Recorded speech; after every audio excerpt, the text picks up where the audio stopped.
O Mahabharata. De Krishna de Vaipayana Vyasa. Livro 13, Anusasana Parva. Capítulo 120.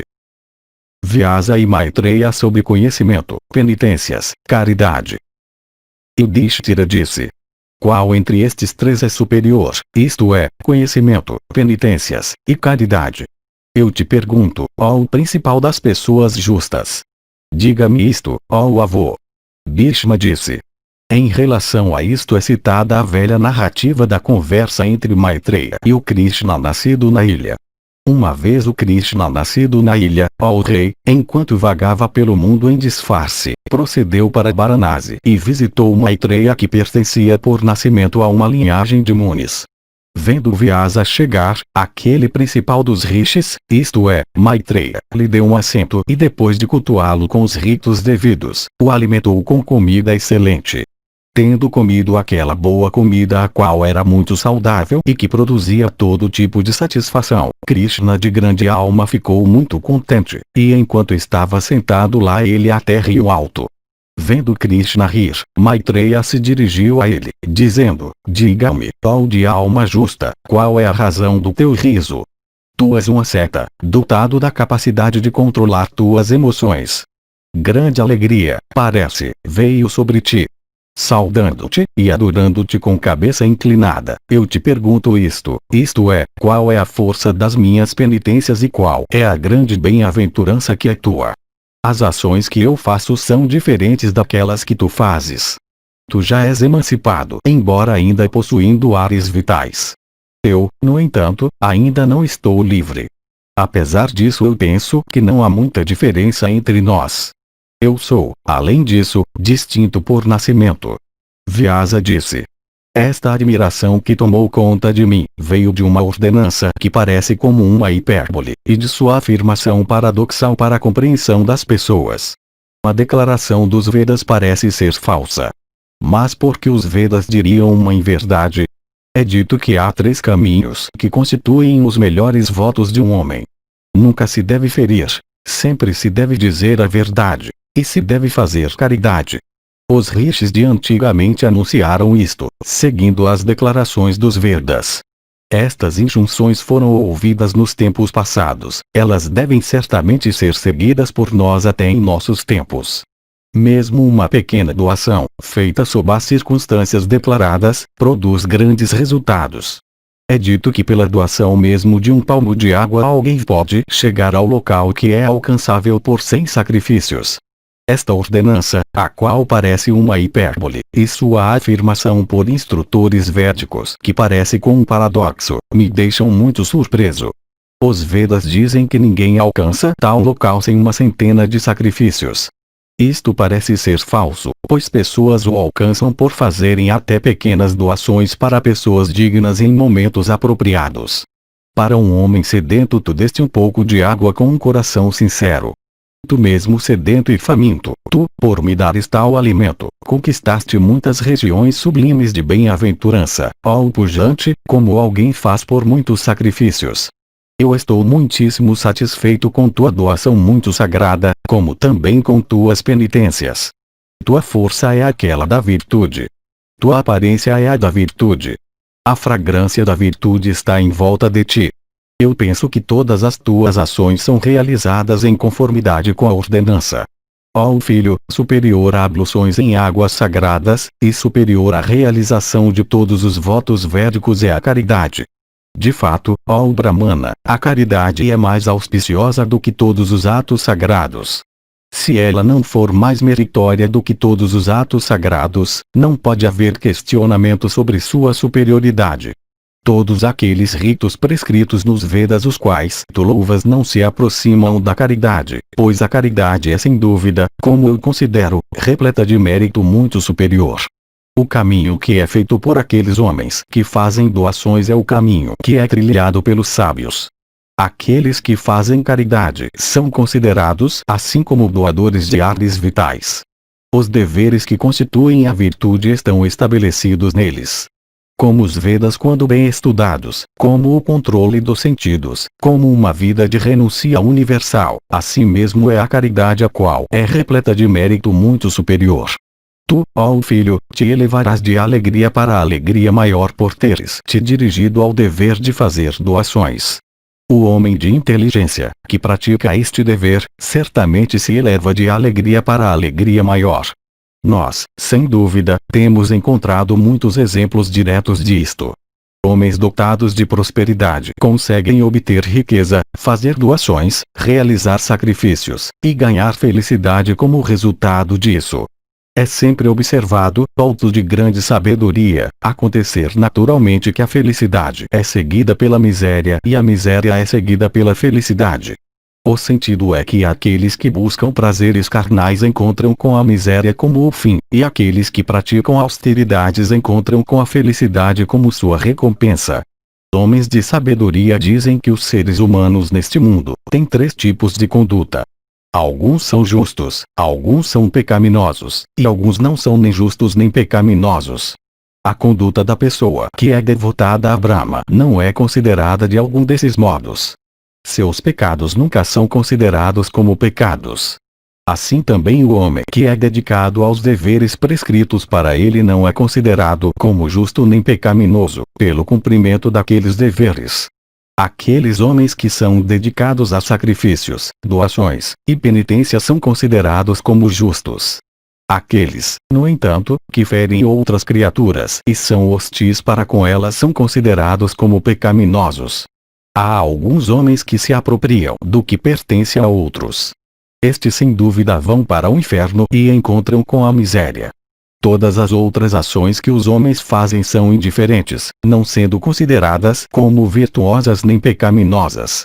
Divirta-te, cresça e te regozije e faça doações e realize sacrifícios.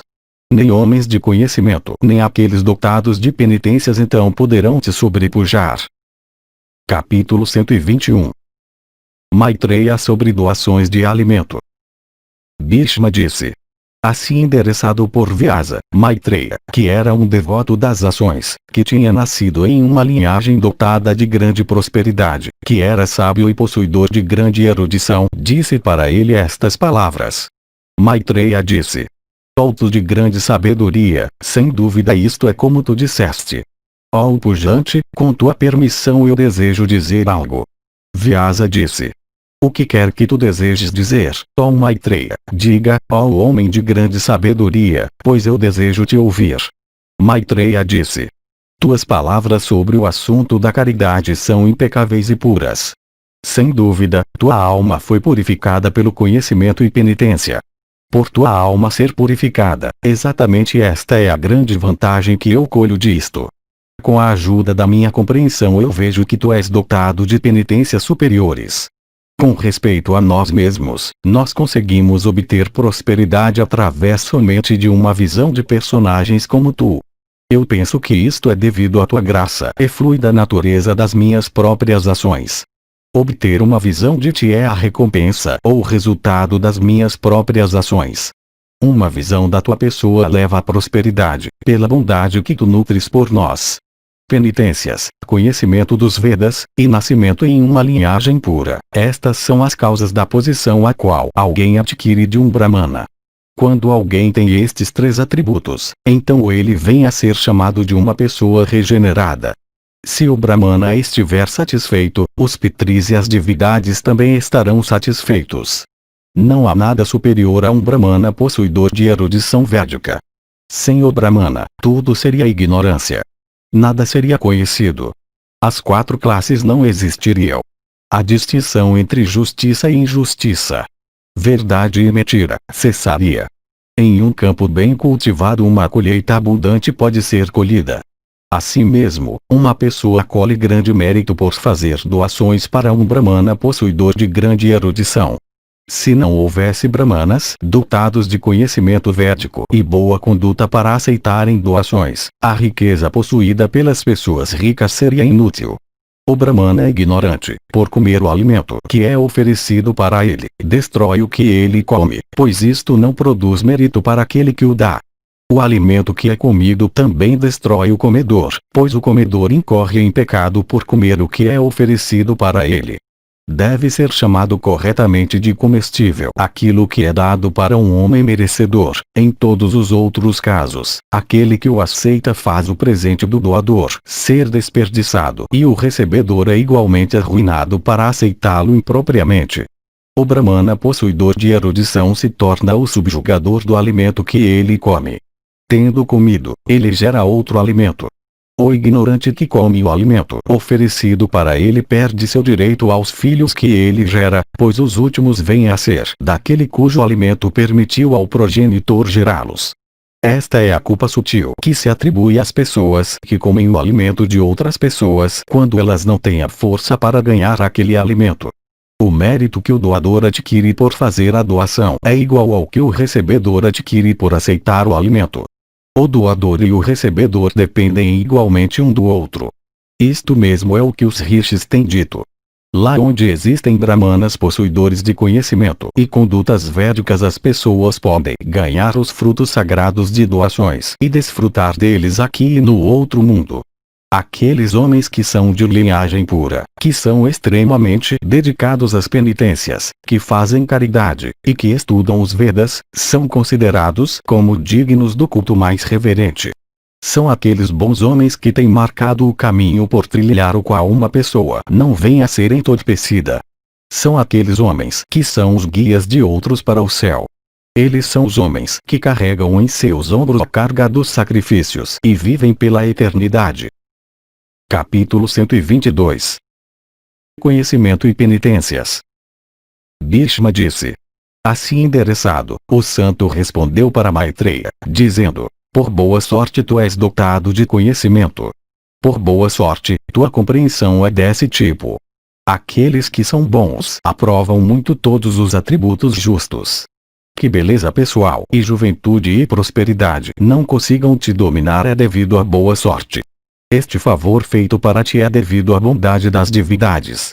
Ouça-me enquanto eu te falo sobre o que é superior, em eficácia, à caridade. Quaisquer escrituras e tratados religiosos que existem, quaisquer tendências virtuosas que são observáveis no mundo, elas têm fluído em sua devida ordem, em conformidade com a direção dos Vedas, de acordo com sua ordem adequada. Seguindo-as eu louvo a caridade. Tu louvas penitências e conhecimento védico. Penitências são sagradas. Penitências são os meios pelos quais alguém pode adquirir os Vedas e o céu também. Com a ajuda de penitências e do conhecimento alguém obtém os maiores resultados, nós temos ouvido. É pelas penitências que alguém destrói seus pecados e tudo mais que é mal.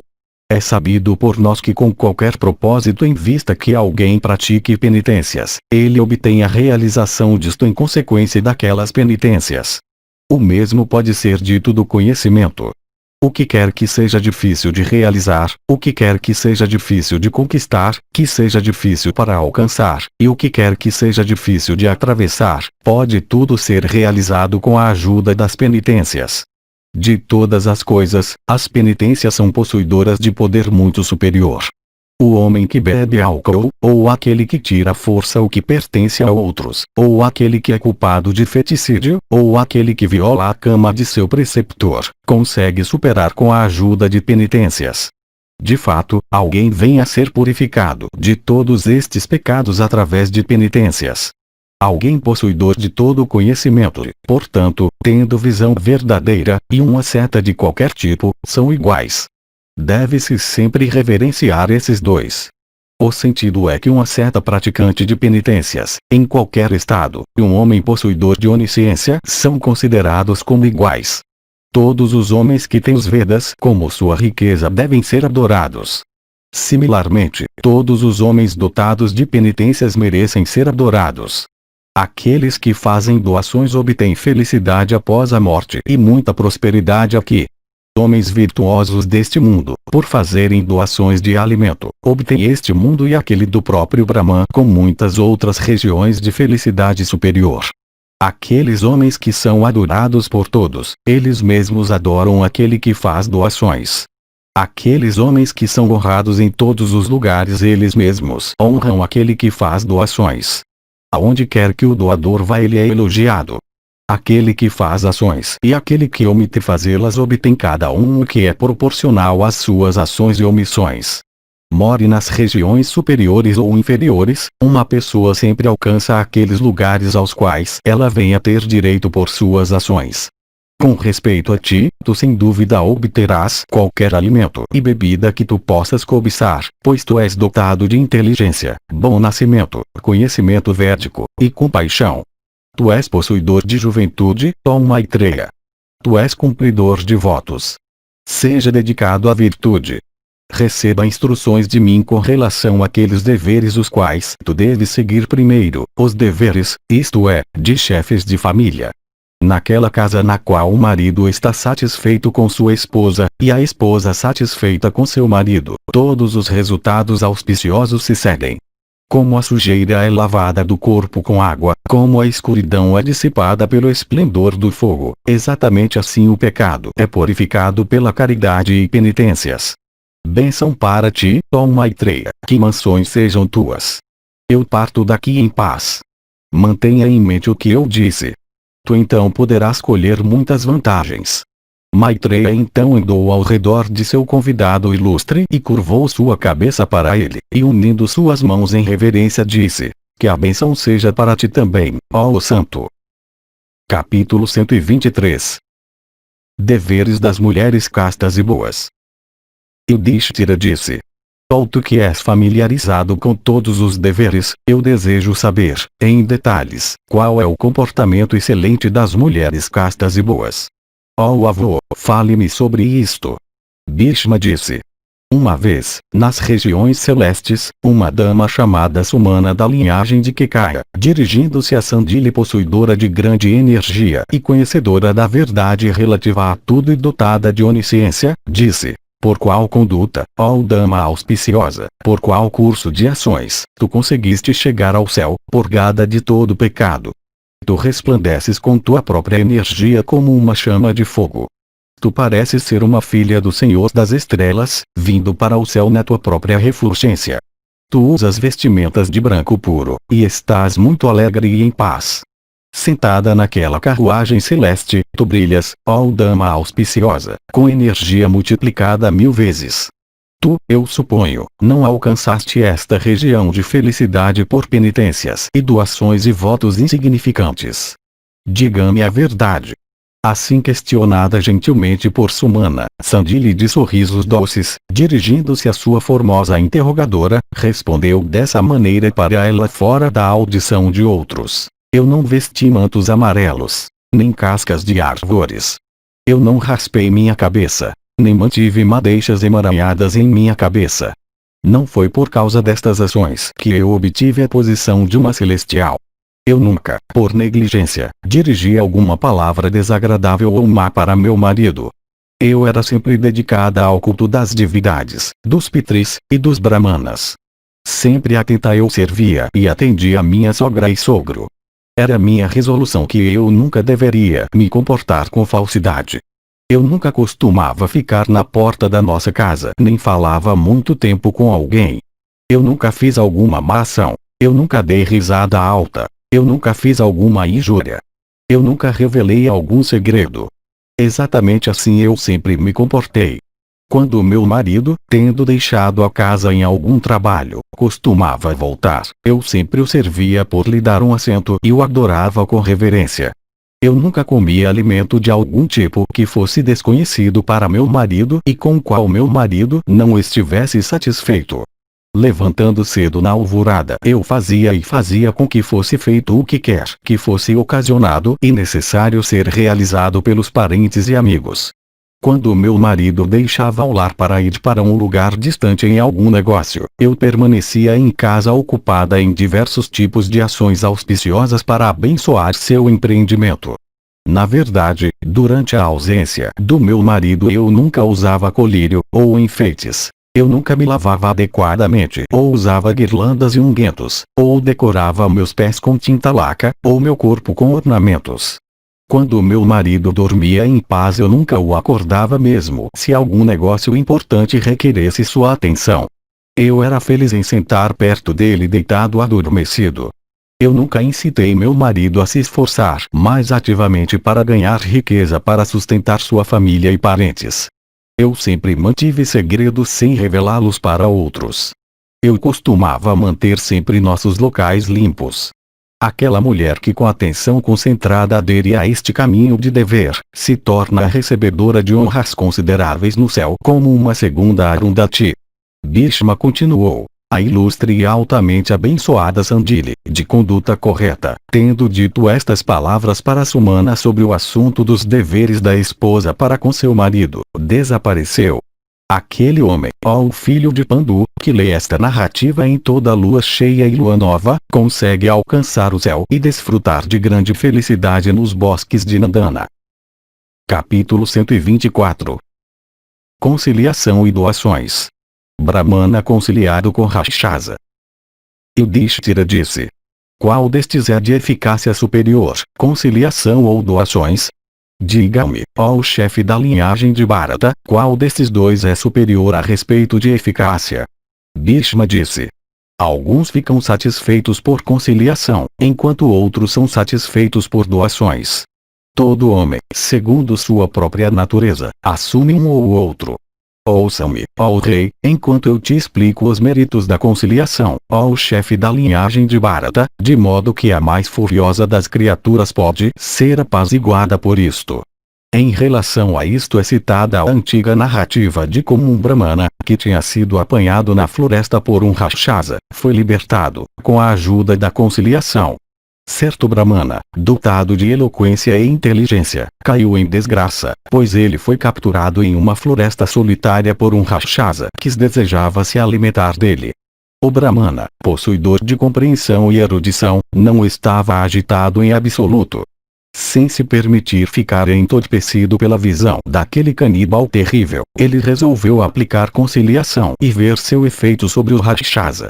O Rakshasa, saudando respeitosamente o Brahmana tanto quanto as palavras alcançavam, fez a ele esta pergunta: tu escaparás, mas diga-me por que razão eu estou pálido de cor e tão magro. Refletindo por um breve espaço de tempo, o Brahmana aceitou a pergunta do Rakshasa e respondeu nas seguintes palavras bem faladas. O Brahmana disse: residindo em um local que é distante da tua residência, te movendo em uma região que não é a tua própria, e privado da companhia de teus amigos e parentes, tu estás desfrutando de vasta riqueza. É por isso que tu estás tão pálido e magro. Na verdade, ó Rakshasa, teus amigos, embora bem tratados por ti, ainda não estão bem dispostos em direção a ti por causa da própria natureza viciosa deles. É por isso que tu estás pálido e magro. Tu és dotado de mérito e sabedoria e uma alma bem regulada. Contudo é tua sina ver outros que são desprovidos de mérito e sabedoria honrados em preferência a ti mesmo. É por isso que tu estás pálido e magro. Pessoas possuidoras de riqueza e afluência muito maiores do que as tuas mas inferiores a ti a respeito de talentos estão, realmente, te desrespeitando. É por isso que tu estás pálido e magro. Embora afligido por falta dos meios de sustento, tu és levado pela grandeza da tua alma a desconsiderar meios como os que estão abertos para ti para retirar teu sustento. É por isso que tu estás pálido e magro. Por tua virtude tu te limitaste para fazer bem para outro. Aquele outro, ó Rakshasa honrado, pensa que te enganou e subjugou, por sua inteligência superior. É por isso que tu estás pálido e magro. Eu acho que tu estás sofrendo por aquelas pessoas que com almas dominadas pela luxúria e ira estão sofrendo miséria neste mundo. É por isso que tu estás pálido e magro. Embora agraciado com a posse de sabedoria, tu és ridicularizado por outros que são totalmente desprovidos dela. Na verdade, pessoas de conduta pecaminosa estão te censurando. É por isso que tu estás pálido e magro. De fato, algum inimigo teu, com uma língua amigável, se aproximando de ti se comportou a princípio como uma pessoa justa e então te deixou, te enganando como um patife. É por isso que tu estás pálido e magro. Tu conheces bem o rumo dos assuntos do mundo. Tu és bem hábil em todos os mistérios. Tu és dotado de capacidade. Aqueles que te conhecem como sendo dessa maneira ainda assim não te respeitam e elogiam. É por isso que tu estás pálido e magro. ficando no meio de homens maus engajados juntos em algum empreendimento. Tu discursaste para eles, dissipando suas dúvidas. Apesar disso, eles não admitiram teus méritos superiores. É por isso que tu estás pálido e magro. Na verdade, embora desprovido de riqueza e inteligência e erudição védica, tu desejas ainda, somente com a ajuda da tua energia, realizar alguma coisa grandiosa. É por isso que tu estás pálido e magro. Parece que, embora tu estejas decidido a praticar austeridades severas por te retirares para a floresta, contudo teus parentes não estão inclinados favoravelmente em direção a este teu projeto. É por isso que tu estás pálido e magro. Algum vizinho teu, possuidor de grande riqueza e dotado de juventude e feições belas, na verdade, cobiça tua querida esposa. É por isso que tu estás pálido e magro. As palavras faladas por ti, mesmo quando excelentes, no meio de homens ricos, não são consideradas por eles como sábias ou oportunas. É por isso que tu estás pálido e magro. Algum parente caro teu, desprovido de inteligência, embora repetidamente instruído nas escrituras, ficou zangado. Tu não conseguiste acalmá-lo. É por isso que tu estás pálido e magro. Na verdade, alguém, tendo primeiro te designado para a realização de algum objetivo desejável para ti, está agora procurando roubar o resultado disso da tua posse. É por isso que tu estás pálido e magro. Na verdade, embora possuidor de habilidades excelentes e adorado por todos por causa disso, tu ainda és considerado pelos teus parentes como adorado por causa deles e não por causa de ti mesmo. É por isso que tu estás pálido e magro. Na verdade, por vergonha tu és incapaz de anunciar um propósito no teu coração, movido também pela demora inevitável que ocorrerá na sua realização. É por isso que tu estás pálido e magro. Na verdade, tu desejas, com a ajuda da tua inteligência, trazer sob tua influência diversas pessoas com diversos tipos de compreensões e tendências. Tal objetivo nunca pode ser realizado. É por isso que tu estás pálido e magro. Desprovido de erudição, sem coragem, e sem muita riqueza, tu procuras tal fama como a que é obtida pelo conhecimento e bravura e doações. Na verdade, é por isso que tu estás pálido e magro. Tu não pudeste adquirir alguma coisa sobre a qual tu colocaste teu coração por um longo tempo. Ou, aquilo que tu procuras fazer é procurado ser desfeito por alguém mais. É por isso que tu estás pálido e magro. Na verdade, sem poder ver alguma falha da tua parte, tu foste amaldiçoado por alguém. É por isso que tu estás pálido e magro. Embora completamente inocente, tu ainda foste amaldiçoado. A ansiedade devido a isto te fez assim. Desprovido de riqueza e habilidades, tu procuras em vão dissipar as angústias de teus amigos e as tristezas de homens entristecidos. É por isso que tu estás pálido e magro. Vendo pessoas justas no modo de vida familiar, pessoas injustas vivendo segundo o modo da floresta, e pessoas emancipadas apegadas à vida familiar e residência fixa, tu estás pálido e magro. Na verdade, tuas ações ligadas com virtude, com riqueza, e com prazer, como também as palavras oportunas faladas por ti, não dão resultados. É por isso que tu estás pálido e magro. Embora dotado de sabedoria, porém desejoso de viver, tu vives com riqueza obtida por ti em doação de alguém de má conduta. É por isso que tu estás pálido e magro. Vendo a injustiça aumentada por todos os lados e a justiça enlanguecendo, tu estás cheio de aflição. É por isso que tu estás pálido e magro. Incitado pelo tempo, tu procuras agradar todos os teus amigos até quando eles estão disputando e colocados em lados opostos uns aos outros. É por isso que tu estás pálido e magro. Vendo pessoas possuidoras de conhecimento védico dedicadas a ações impróprias, e pessoas de erudição incapazes de manter seu sentido sob controle, tu estás cheio de aflição. É por isso que tu estás pálido e magro. Assim elogiado, o Rakshasa adorou aquele Brahmana erudito em retorno, e fazendo seu amigo e concedendo riqueza suficiente para ele em doação, deixou, sem devorá-lo.